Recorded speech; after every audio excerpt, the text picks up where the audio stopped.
Good morning. So, nakatanggal yung trays ko. Tapos, nakaready na nga yung food ko. Ayun, nakaready na rin yung Invisalign app ko. Naka-timer nga ako. Yan. So, ready nyo na nga yung food nyo bago nyo tanggalin yung mga trays nyo. So, start ko na to. Ewan ko ba di nakikita sa video ang hirap. So, start ko na siya. Kakain na ako. Good morning. Ngayon yung timer ko.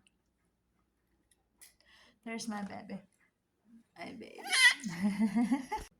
So, ayan, magbe-breakfast na ako. Ayun yung timer ko. Sa mga may Invisalign, ayan.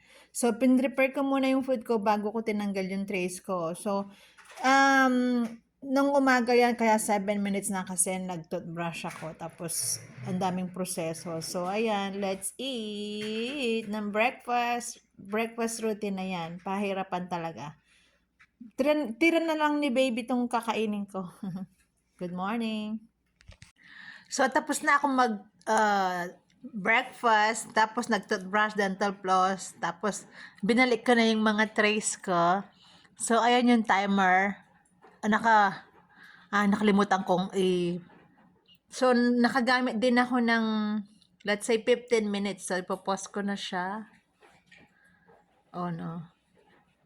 So, ipopost ko na. So, ayan.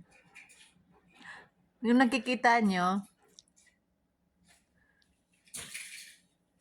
so, continuation siya mamayang lunch at saka dinner. So, tinatanggal ko siya 4 times a day ata. Ayun lang share ko. So, ano na to? 18, day 18. So, ayan na siya, oh. So, naka-assume ako ng 22 minutes this morning. 22 minutes. Hindi ko na uubos yung 2 hours kasi dapat nga sinusuot natin ng 22 hours. So, hindi ko na uubos yung 2 hours. Para kagad mag-improve yung mga teeth ko.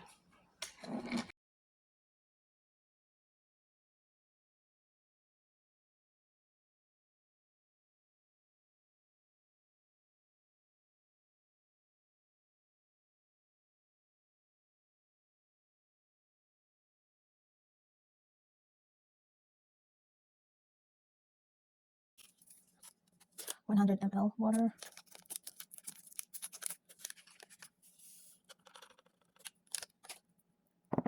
This is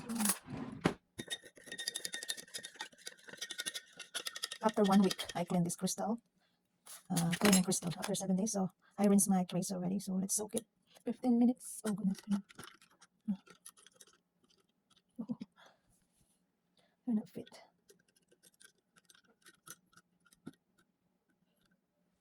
There you go. Thank you.